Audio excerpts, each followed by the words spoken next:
सभी किसान भाइयों को नमस्कार। मैं राजेश भगत आज आपको धान की फसल में यूरिया जो छिड़काव करते हैं उसका सही समय क्या रहना चाहिए और जिससे सही समय पे हम यूरिया का छिड़काव करके बहुत अच्छा उत्पादन ले सकते हैं। बहुत सारे किसान भाई जब फसल में यूरिया डालते हैं तो उसका सही तरीका नहीं पता रहता है। जो फसल में बहुत बार जब बार बार अगर उसमें खाद डालते हैं तो जिससे जो बीमारी है वो बीमारी भी बहुत सारी फसल में आ जाती है और जो उसकी उपजाऊ जो शक्ति है वो भी कम होने लगती है और जो पैदावार है वो पैदावार उतनी अधिक नहीं मिलती और कम हो जाती है। अगर आप जब भी नियम के अनुसार अगर खाद डालते हैं तो इसमें बीमारी भी कम लगती है और पैसा भी कम लगता है और जो पैदावार है वो पैदावार भी अधिक होती है।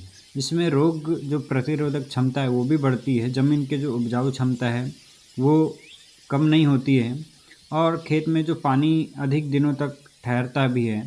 ऐसे बहुत सारे लाभ होते हैं जो इस इसलिए किसानों को सही समय पे खाद डाल के ज़्यादा से ज़्यादा मुनाफा ले सकते हैं। चलिए बात करते हैं कि धान की जो रोपाई हम करते हैं उसके 1 से 2 सप्ताह बाद आप इसमें 1 बोरी डीएपी इसमें खाद डालना है। 1 एकड़ में 1 बोरी डीएपी जो 1 सप्ताह बाद, यानी आप जब रोपाई करते हैं उसके 1 सप्ताह बाद, और उसमें फिर जब फसल 20 से 30 दिन के हो जाए उसके बाद आप इसमें पहली बार यूरिया डालना है।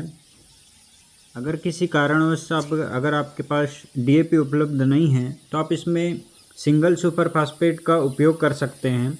जैसे खेत में अगर ज़्यादा पानी रहता है तो उस समय खाद नहीं डालना चाहिए। जब आपके खेत में कम पानी रहता है उस समय आप खाद डालते हैं तो उसका जो धान की जो जड़ों को ऑक्सीजन मिलता है और जो फसल जो है उसको रोग प्रतिरोधक क्षमता भी बहुत अच्छी रहती है और खाद का जो प्रॉफिट है वो भी बहुत अच्छा मिलता है। चलिए बात कर लेते हैं कि अब धान में दूसरी बार यूरिया कब डालना चाहिए। जब धान में कंसे निकलते समय इसमें आप दूसरी बार यूरिया की आवश्यकता होती है।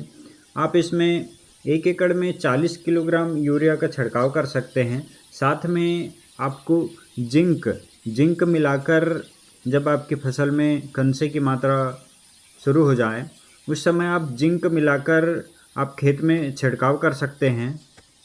अगर आप अधिक मात्रा में जो यूरिया का इस्तेमाल करते हैं तो जो फसल में अधिकतर मीठापन आ जाता है, फसल में मीठापन आता है और बहुत सारी बीमारियां जो है धान में लगती है और जो धान के जो बालियां हैं वो बालियां भी छोटी हो जाती हैं।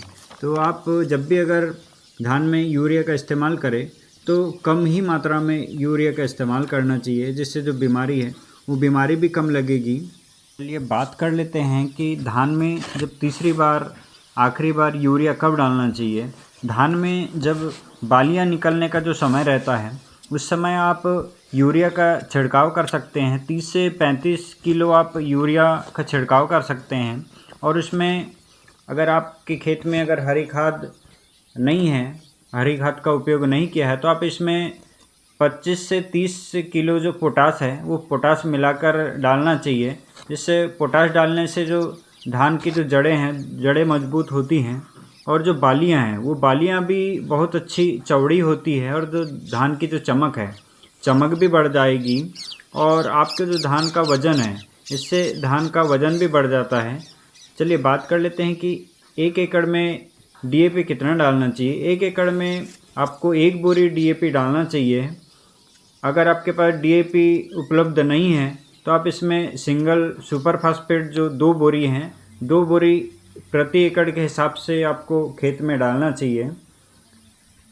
1 एकड़ में कुल जो पोटास है वो पोटास 25 से 30 किलो ही डालना चाहिए। इस तरह से आप धान की फसल में जो यूरिया की मात्रा है वो यूरिया की मात्रा का छिड़काव करके बहुत अच्छा उत्पादन ले सकते हैं।